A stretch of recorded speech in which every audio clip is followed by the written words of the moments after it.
ಕರಿಬೇವೆಲೆ, ಬೆಳ್ಳುಳ್ಳಿ, ಶುಂಠಿ, onion 1 cubes ಹಚ್ಕೊಂಡಿದ್ದೀನಿ, coriander, jeera, ಕಾಳುಮೆಣಸು ಸ್ವಲ್ಪ, ಆಮೇಲೆ ಬ್ಯಾಡಗಿ ಮೆಣಸು ಒಂದು 10 ನಿಮಿಷ ಬಿಸಿನೀರಲ್ಲಿ ಅದು ಬಿಟ್ಟಿಟ್ಟಿದ್ದೀನಿ. ಸೊ ದ್ಯಾಟ್ ವಿಲ್ ಗೆಟ್ ತುಂಬ ನೀಟಾಗಿ ಟೆಕ್ಸ್ಚರ್ ಬರುತ್ತೆ.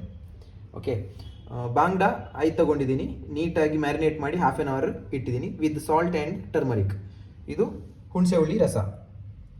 ಓಕೆ, ಇವೆಲ್ಲವನ್ನು ಒಂದು ಮಿಕ್ಸಿ ಜಾರಲ್ಲಿ ಹಾಕ್ಬಿಟ್ಟು ಒಂದು 5 minute whisk, so that masala ready ಆಗುತ್ತೆ.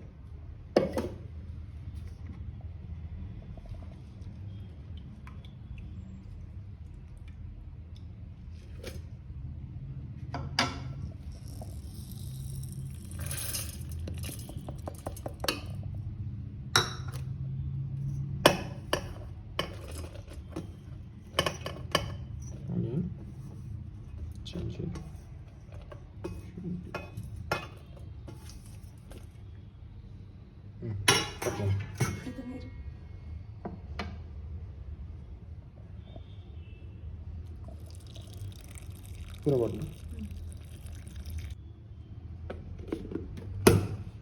Let's go. Okay. Start.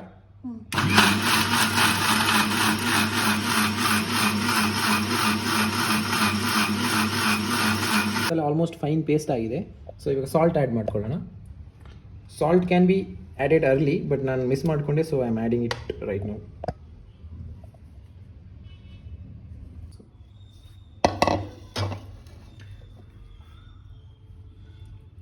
So ನೀಟಾಗಿ ಮಸಾಲನ ಬಾಂಗ್ಡ ಮೇಲೆ ಹಾಕಿ ಮಸಾಜ್ ಮಾಡಬೇಕು.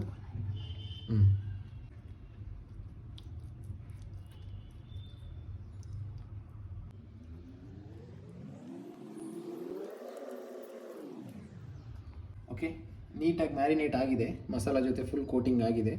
ಸೊ ಇನ್ನೊಂದು ಅರ್ಧ ಗಂಟೆ ಫ್ರಿಜ್ಜಲ್ಲೂ ಇಡ್ಬೋದು, ಫ್ರಿಜ್ ಇಲ್ಲ ಅಂತಂದರೆ ನಾರ್ಮಲ್ ಆಗು ಇಡ್ಬೋದು, ಸೊ ದ್ಯಾಟ್ ಮಸಾಲ ಇಳ್ಕೊಳ್ಳುತ್ತೆ. ಫಿಶ್ಶು 30 ಮಿನಿಟ್ಸ್ ಮ್ಯಾರಿನೇಟ್ ಆಗಿದೆ. ಸೊ ನಾವು we are good to go to oil tawa fry ಮಾಡೋಣ. ಸೊ ತವಾ ಫ್ರೈ ಮಾಡೋಕ್ಕೆ ನಾನು ತಗೋತಾ ಇದ್ದೀನಿ coconut oil. So it's a cold pressed. So ಯಾವತ್ತೂ preferably coastal people use coconut oil. So ನಾನು ಅದೇ ಥರ going with coconut.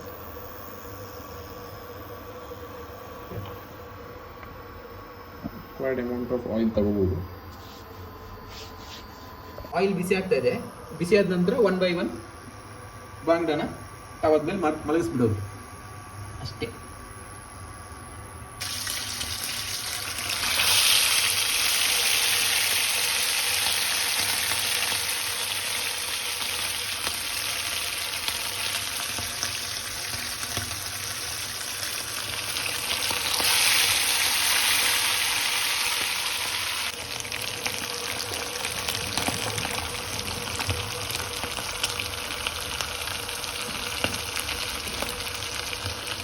You can feel the aroma which is coming from the coconut oil.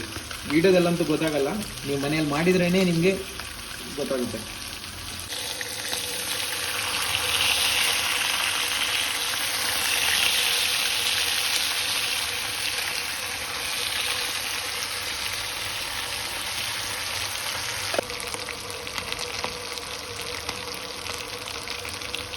ಒಂದು clean plate ತೊಗೊಂಡ್ಬಿಟ್ಟು tissue paper ಹಾಕ್ತಾ ಇದ್ದೀನಿ. So ಆಯಿಲ್ನೆಲ್ಲ ನೀಟಾಗಿ observe ಮಾಡೋಕ್ಕೆ ಅಷ್ಟೇ, ಬೇರೆ ಏನಿಲ್ಲ. ಸೊ 1 by 1 ತೆಗಿತಾ ಇದ್ದೀನಿ. 2 ಕಡೆ ನೀಟಾಗಿ ಕುಕ್ ಆಗಿದೆ.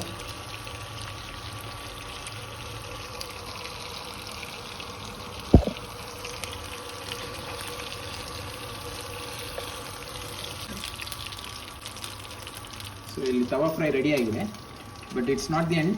ನಾವು ಇನ್ನೂ ನೆಕ್ಸ್ಟ್ ಮಸಾಲ ಫ್ರೈ ಮಾಡಬೇಕು, ತೋರಿಸ್ತೀವಿ ನೆಕ್ಸ್ಟ್ ವೀಡಿಯೋದಲ್ಲಿ ತೋರಿಸ್ತೀವಿ. ಇದು ಒಂದು ಡಿಫ್ರೆಂಟ್ ವರ್ಷನ್, ಬಟರ್ಫ್ಲೈ ವರ್ಷನ್.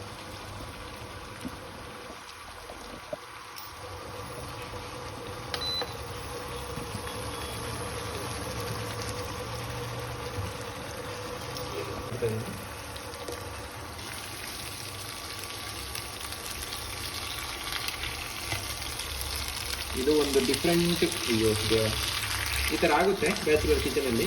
ಆದರೂ ನಾವು ಏನು ಮಾಡಬೇಕು, ಏನು ಆಗದೇ ಇರೋ ಥರ ಊಟ ಮಾಡಿ ಹಾಕ್ತಿದ್ವಿ. ಇಷ್ಟೇ. ಈಗ ತವಾ ಫ್ರೈ ಮಾಡಿ ರೆಡಿ ಇಟ್ಟಿದ್ದೀವಿ. ಸೊ ಇವಾಗ ಬಂದುಬಿಟ್ಟು ಮಸಾಲ ಫ್ರೈ.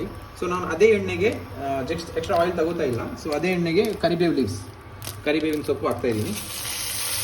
ಓಕೆ, ಕರಿಬೇವಿನ ಸೊಪ್ಪು ಹಾಕ್ಬಿಟ್ಟು ಅದು ಸ್ವಲ್ಪ ನೀಟಾಗಿ ರೋಸ್ಟ್ ಆಗಬೇಕು.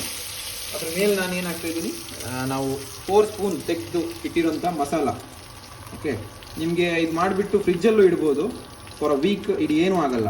ಓಕೆ, ವೀಕ್ ಇಟ್ಬಿಟ್ಟು ಯಾವುದೇ ಫಿಶ್ ಆಗಲಿ ಯಾವುದೇ ಚಿಕನ್ ಆಗಲಿ ಇದರಲ್ಲಿ ಮಸಾಲ ಫ್ರೈ ಮಾಡಬೇಕು. ಸೊ ನಾನು ಇದನ್ನೆಲ್ಲವನ್ನು ಹಾಕ್ತಾಯಿದ್ದೀನಿ.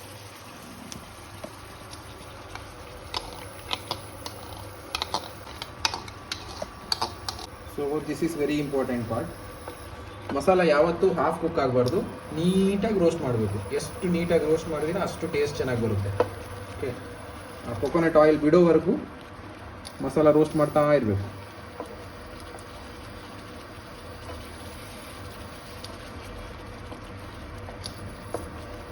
ಬೇಡ, ಮಸಾಲ ಫ್ರೈ ಫಿಶ್ ಹಾಕ್ತಾ ಇದ್ದೀನಿ, ಮಲಗಿಸ್ತಾ ಇದ್ದೀನಿ.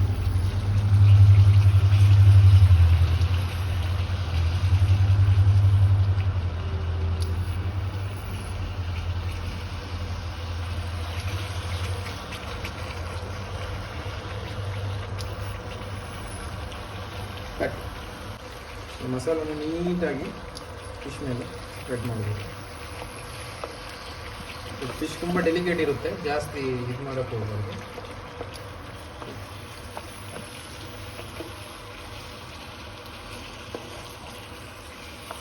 ಪ್ರಿಫರೇಬ್ಲಿ ಇದಕ್ಕೆ ನಾನ್ ಸ್ಟಿಕ್ ತವನೇ ಯೂಸ್ ಮಾಡಿ.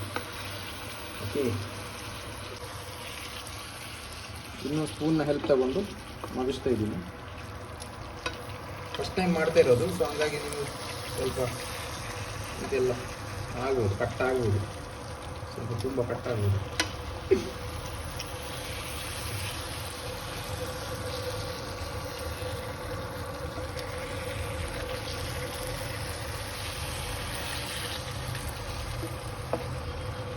ಸೊ ನಾವೇನಾದರೂ ನೀಟಾಗ್ಬಿಟ್ಟು ಅದನ್ನೆಲ್ಲ ಇದರಲ್ಲಿ ಹಾಕ್ಬೋದು. ಸೊ ಮಸಾಲ ಫ್ರೈ ರೆಡಿ ಆಗಿದೆ. ಇನ್ನೊಂದು 5 ಮಿನಿಟ್ಸ್ ರೆಸ್ಟ್ ಮಾಡೋಕ್ಕೆ ಬಿಟ್ಟರೆ ಆಫ್ ಮಾಡಿಬಿಟ್ಟು, ಸೊ ಮಸಾಲೆ ಎಲ್ಲ ಸೋಕ್ ಆಗಿಬಿಡುತ್ತೆ. Then you can go ahead. So no need of any extra garnish like ಕೊತ್ತಂಬರಿ ಸೊಪ್ಪು, ಇದೇನು ಬೇಕಾಗಿಲ್ಲ.